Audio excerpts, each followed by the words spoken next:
Another behind the scenes podcast this week. I wanted to do this one because I'm really into it right now. So I think it would be helpful for me to talk about it right now. And hopefully, my plan is to stay really into it all year long.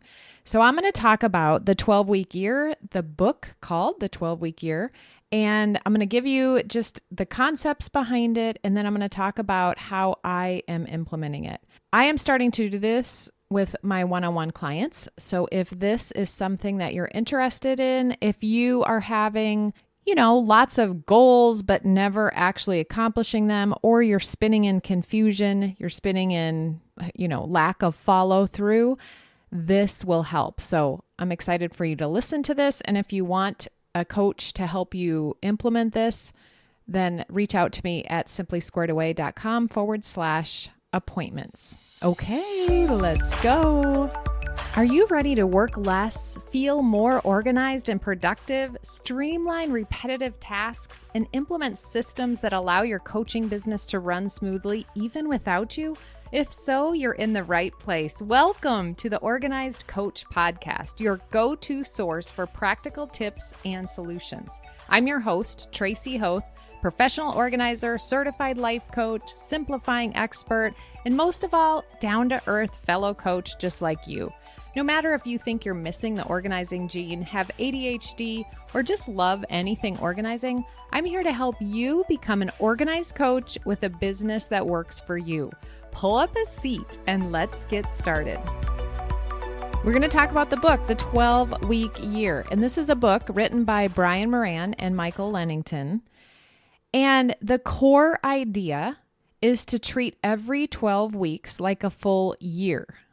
And why we do this? It's to create a sense of urgency and focus. So I think what they were noticing is that, and you may notice this too, think of your revenue goal. You make a revenue goal and then you don't necessarily take action, or maybe you do, maybe you're not following through. And then you get closer and you're like, well, I still have 6 months. Well, I still have 3 more months. And you just keep pushing it off. There's no urgency when you have an entire year to reach a goal. So I know some people are like, well, that's just called quarter one. Maybe, but what they call it is the 12-week year, and that is a full year. So now you have 4 years in one calendar year, and this is creating this urgency that you want. You don't have time to procrastinate because you only have 12 weeks to reach this goal that you have. So for me, I was drawn to this because I think me too. I would make a goal for the year and then it would just seem so far off. And I love how they call this the execution system. This is the system that you're setting up so that you can reach your goals. And the urgency in 12 weeks creates you just can't miss a week. You just cannot miss what you plan to do in order to reach that goal. I love a system. That doesn't mean I'm great at systems. That just means I know if we get the system set up, then we won't have to think about the system. We'll just follow the system, which is so great. But it does take initially time to set the system up and to get good at following the system and tweak it to your individual life and to your schedule and to figure out how it's going to work for you. But setting up the system is what the book helps you do. The book starts with creating a compelling vision. Now, lots of people talk about their why. What is your why? I loved how they had us just look at, what do we desire? What do we want? What do we want to do? What do we want to have? What are our dreams? And so you just kind of go through that and you create, I think they have you create a 3-year vision for what you want. And I love how they bring personal and professional together. It's not like this is a book just for entrepreneurs. It's a book for a person, a regular person, a business person, a person working in a career.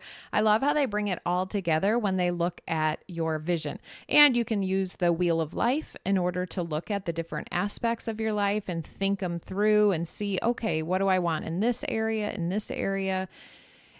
And that gives you the opportunity to say, okay, here in 3 years or a year, I want to be at this point. This is my vision of what my life will look like, of what I will look like, and how I will feel. And then that's where you break it down into the 12-week year. What this first year, first 12 weeks, do you want to do that will move you toward your vision? So I'm going to be vulnerable again, and I'm going to share my vision with you.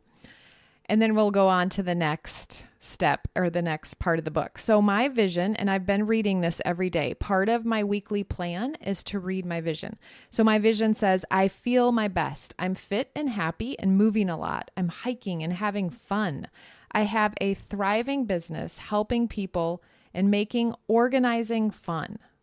I'm engaged and loving the people in my life. I make new connections regularly. So that's what I have written down. In my head when I was reading this, I was like, oh, maybe I should add this part. But I think I already know this, so it's in there. But I'm fit and happy and moving a lot. I'm hiking and having fun. What I'm not doing is having that weight of discomfort and thinking about and, being consumed with how uncomfortable I am, how tight my pants are, how out of breath I am, how much I'm thinking about food, how I just ate all this junk food, who I'm not getting up and working out, or I'm not getting stronger, life's wasting away, or going by. All of those thoughts I'm not doing. But we don't write what we're not doing. We write how we are, how we will feel, what we will be doing. And then I think about that too with making connections. Like when I say and read, I make new connections regularly, I am thinking like I am visible online. I am connecting with people. I'm guesting and teaching. I'm having coffee chats. Like I'm really making connections with people in my business, but also in my personal life. I'm involved in the community. I'm serving and I'm out there making connections. And I'm loving the people in my life. That means I'm feeling love toward them. I'm feeling joy to be in their presence and happiness and connection with them too. So when I read this, I can feel all of that in my body. And it makes me so excited. So that brings us to our next step. And I really love this part. I was just on a workshop with Brian and Michael, and they were helping people talk through their goals. What are they going to choose? So that's my vision, but how am I going to get there? What am I going to do the first 12-week year? And then how am I going to break that down? So I wanted to walk through 2 examples of this because I thought this was so powerful. In the workshop, they took a goal and then they had everyone around give input for what would be something you would do to reach that goal. So let's just say, for a really basic example, is let's say in quarter 1 you want to make $30,000. Let's say that's your revenue goal. So then you draw that in the circle. You could use a mind map. You could just put it on a piece of paper, and then you put arrows out of it with ideas of things that you could do.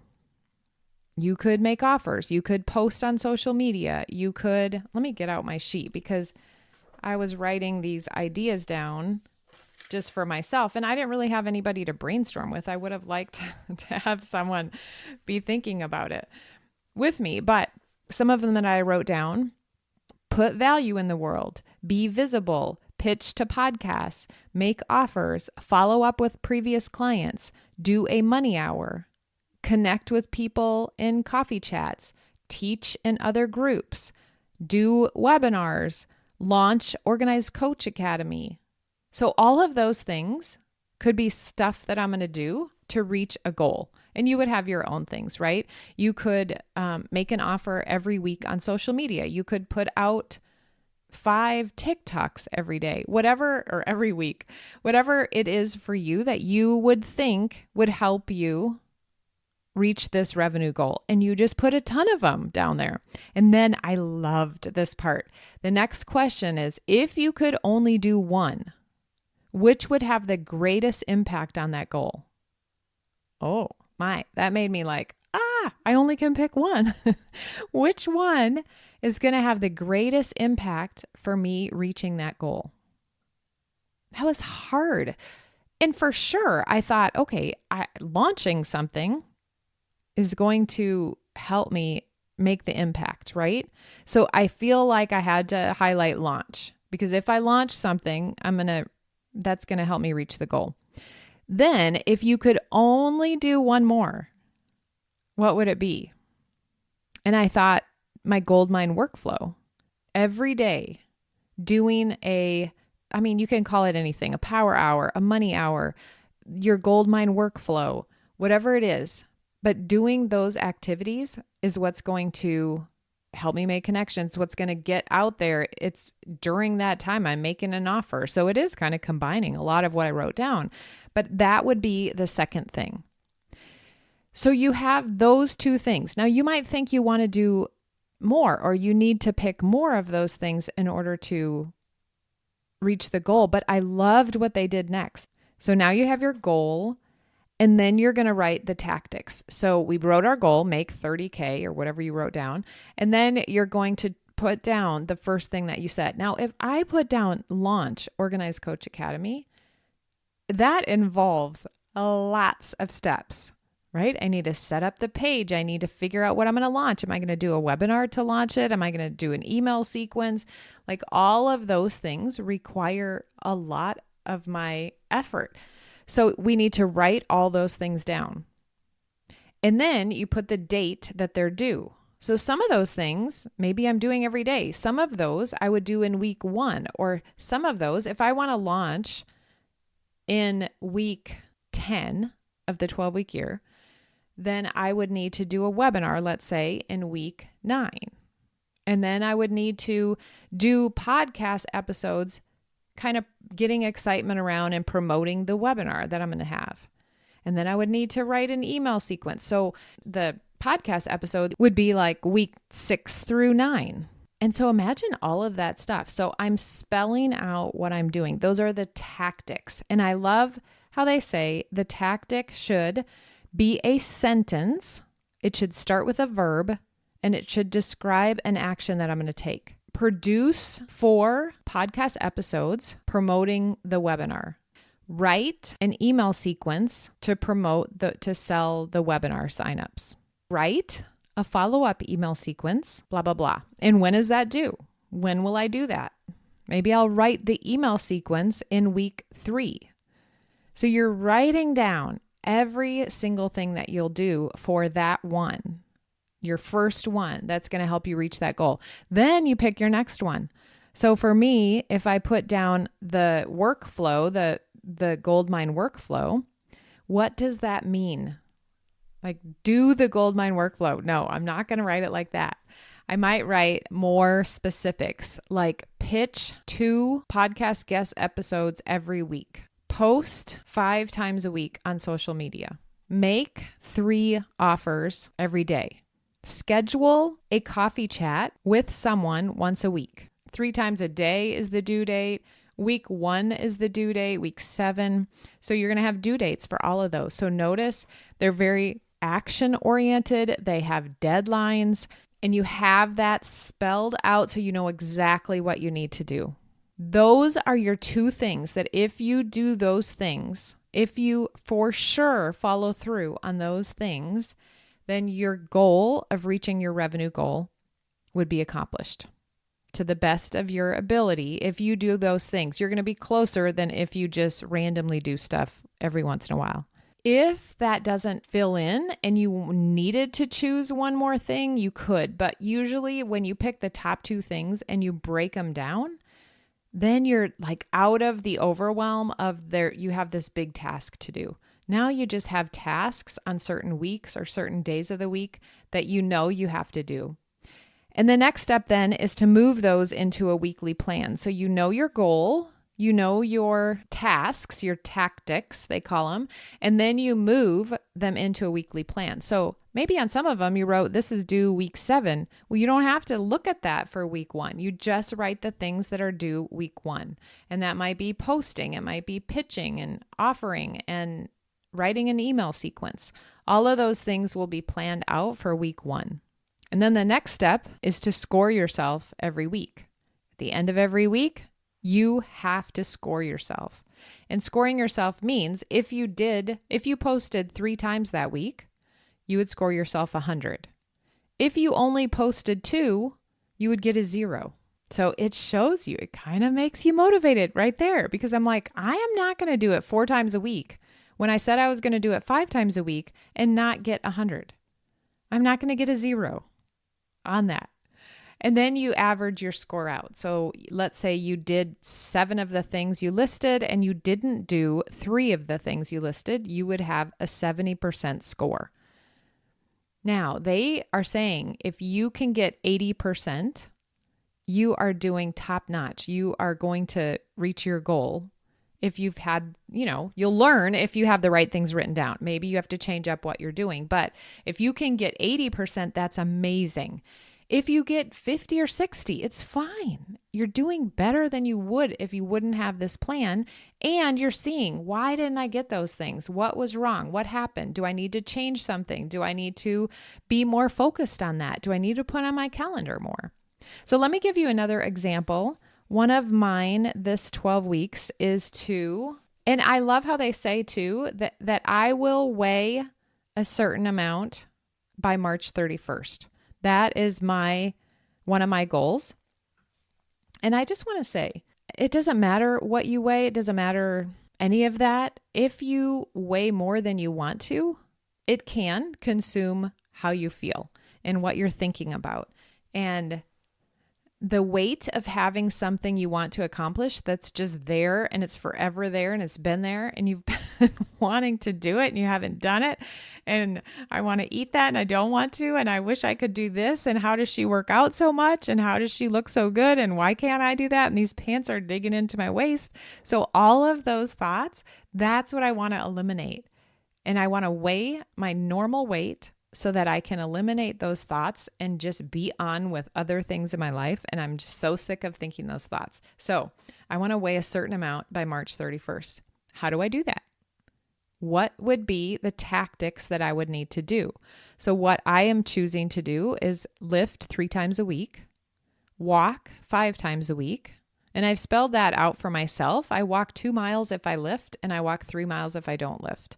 So those are how I do that 5 times a week. And then record my food every day in my Fitness Pal. And it is so cool. So I go on my Fitness Pal right now. I'm pulling it up. So I go to my diary and at the top, there's a lightning bolt and it has the number 16. So, and today's day 17 when I'm recording this. So it is up there and it shows that I have a streak. So the lightning, I think, means streak.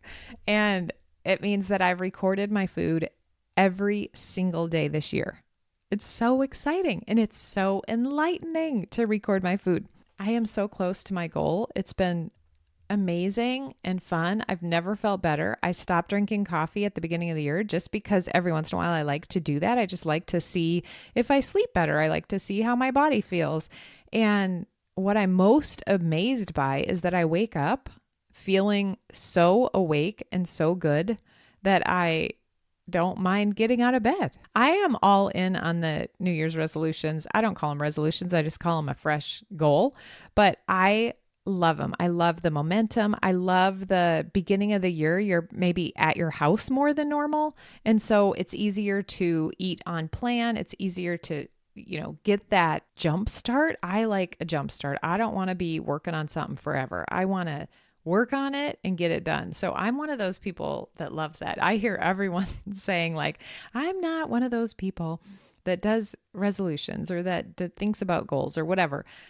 I love it in the new year. It's so exciting for me. So I have that goal. I've been scoring 100%. And why? Because I want to score 100%. I know I'm going to score myself. I do not want to work out 4 times and not get 100% on that and get a 0. So it really motivates me. And then, so I have a revenue goal, I have a health goal, and then I have a relationships goal. No more than 3 goals that you're focused on. And it has really, really helped me because my goal is to hold a flash sale in my shop, which is kind of scary saying this out loud because I'm like, I have got to get on it. So my tactic then is to have 2 work blocks where I focus on this project. I have not scored as well in that, and I'm not keeping track of it as well as I want to. I put it on there, but then other things that I have to get done come up and it doesn't fit all in a nice work block like I thought that I would make it in the beginning of the year. So that's the one where I'm really working on this and I'm not scoring well, but I'm going to figure it out. And that's one of the things I love is that this is a system I'm putting into my life, and systems take work to create and to figure out how it works in your life. So that's what I'm doing with that goal. Another concept I wanted to talk about are lag and lead goals, and then how you measure them. And I'm not a professional at this, so bear with me. You're probably like, oh gosh, say that better. But a lag measure is the final result. So my goal to, let's say, lose 15 pounds. If that is my lag measure, I can measure that at the end of the week. I can write down my weight and I can see, okay, I'm 10 pounds toward the 15. That's a lag measure. A lead measure is measuring the tactics. It's measuring, did I work out? Did I enter my food in my fitness pal? Did I walk? It's those things. It's the daily or weekly actions that you're taking. So I love thinking about that because you're going to measure both of those and you're going to see like what's making the difference. Is what I'm doing as my lead goals, the weekly and daily tactics, are those things creating the lag goal of weighing a certain amount or making a certain amount? Or this was one thing some friends and I were talking about is, in a relationship goal, how do you measure that? And DM me if you have a better suggestion for this, but one of the things is your feeling. Like that might be a feeling measurement. So at the beginning, you need to write down, out of 100%, what am I feeling toward that relationship? Am I feeling like where I want to be at 20%? Am I 20% there? Or, what is it that I'm feeling? Then as you go, you would think, okay, am I feeling any better? So I'm going to give this example. One of mine is to love my husband better or more. So that's I probably shouldn't even write it like that. I should write it. You're supposed to write it in future tense for the end. On March 31st, I will feel improved, like 50% more love for my husband. So then my tactics to get there, I just wrote one. I am going to compliment, thank, or laugh with him once a day, 5 times a week. And that has been blowing my mind. I have thanked him where other times I wouldn't. I have given him a compliment where other times I wouldn't even think about it because I know that I need to check that box and measure and score myself at the end of the week. I have started thinking about it. And because I'm doing that and thanking him and seeing all the good things he's doing and complimenting him and laughing, I don't know if I've done the laughing part as much. I need to improve on that. I need to try that out more. But because of that, I am feeling more love for him. So if I were to measure my lag goal, like if I was measuring that, the 50% increase, I would literally say I'm probably 15% increased and it's been 2 weeks. So I think that relationship goal part of it is a little bit more of a feeling, but make sure you measure that. So you're measuring your lead goals by saying, yes, I did this 5 times this week, but you're measuring your lag goal by saying, I feel 20% closer or more love or whatever the feeling is. Okay, I hope that makes sense and I hope that's helpful. And if you have a different, I haven't seen them talk about this, so if you have a different take on how you would measure that, please reach out to me. I'm super interested. The whole less is more approach is crucial. So I do think that these fewer goals has really helped me keep my focus and not jump from one thing to another. So if I know at the end of 12 weeks, this is what I will have accomplished, I know I cannot be trying all these other things and wasting time on other tasks because I'm scoring myself and because this is my goal for quarter one or this first 12 weeks. They do go a little bit into time blocking. I think the word for me, again, I think I said this in the last couple episodes, is consistency. I'm still working that out, but I'm determined to figure out how to make that work better in my workday. And I will figure this out. That's all I'm going to say about that. Then the next most important thing is the weekly accountability meeting, your WHAM. You have to have a WHAM. Two friends and I, we're all three learning this system and we're meeting weekly. I also, in a Facebook group, just offered to host a weekly meeting on a Zoom call so that we can score ourselves. And I don't want to spend an hour on the call. I want to get on, share your score, talk about maybe one lesson or one thing that you learned this week, and then get off. So that's all. It's not like a drawn out thing. You just get in, you share your score. So it's being accountable. You've probably read studies, and I have, that you are 65%, you have a chance of completing a goal if you tell someone else you're committing to it. And if you have specific check-ins with a partner, your chance of success increases to 95%. So imagine you have this system now in place where you are scoring yourself. You are taking ownership of your own execution of these tactics, and you've broken it down. It's very simple. You've broken it down to what you are owning, what you are committing to doing. And then on top of that, you're checking in with someone else. 95% chance that you're going to reach your goal. That is crazy. So why wouldn't we do this when we know that that's going to help us reach our goal? And we don't just reach our goal because we have this goal. We reach it because we want to live out and move closer to the vision that we have for our life. And to me, that's motivating. I have people in my life where I'm like, what's your goals for the new year? And they groan and they roll their eyes because they're just not goal people. And that's fine. I'm learning to accept that that's fine.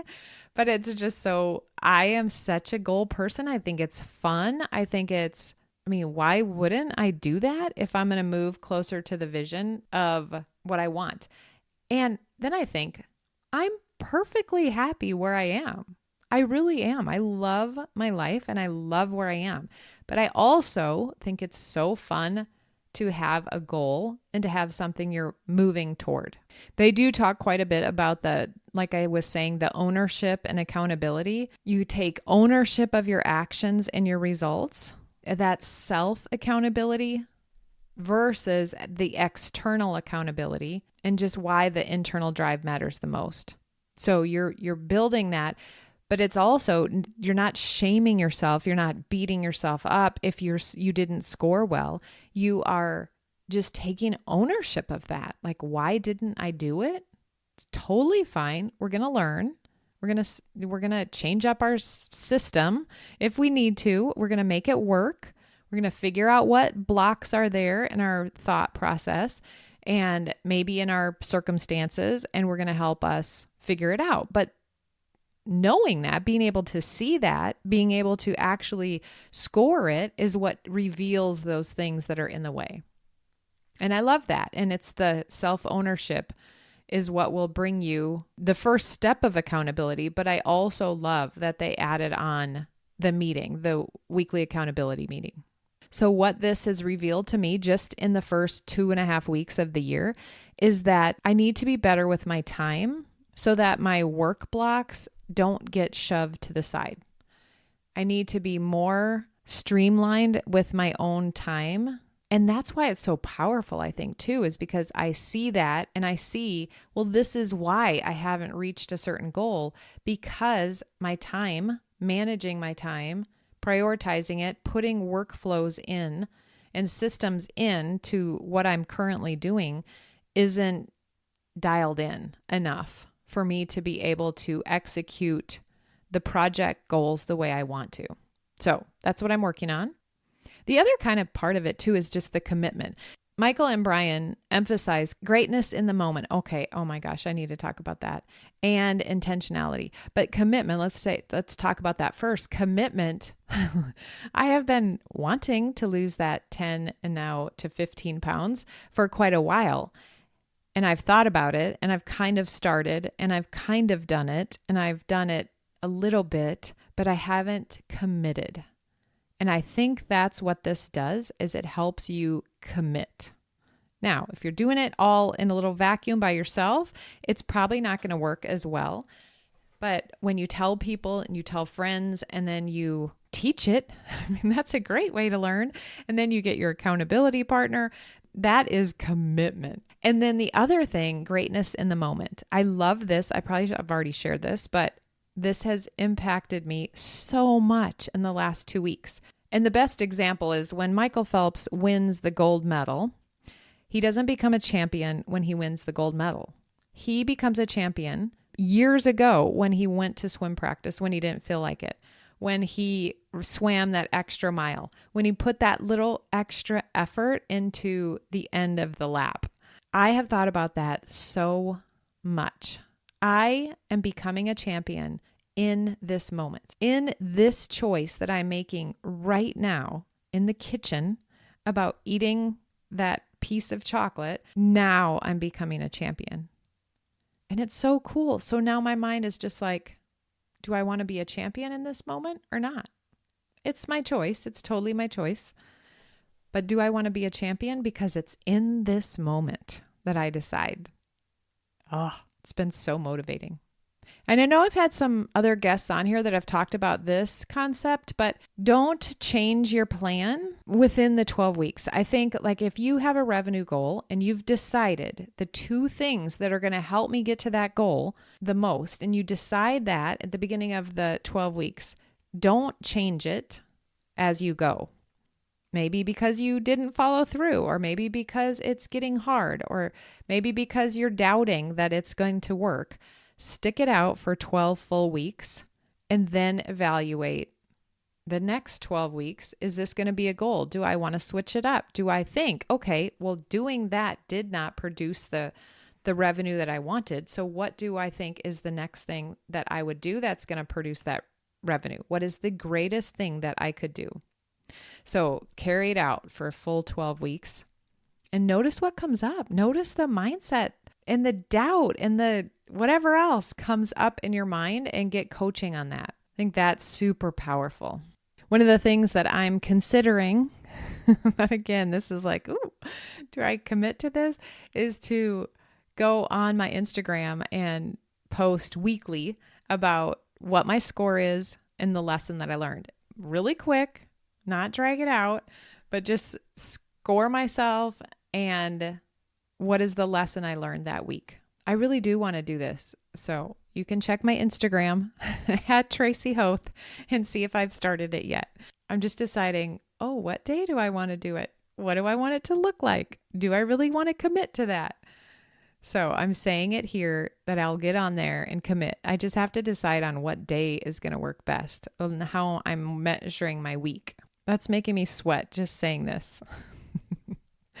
Okay, so to wrap it all up, if you are listening and you will have some goals that you want to meet and you haven't been meeting them, you haven't been executing, you don't have an execution system set up in your life, then I would suggest you get the 12-week year, the book. I'll put a link to it in the show notes. And then remember, don't overcomplicate it. Keep it as simple as they say.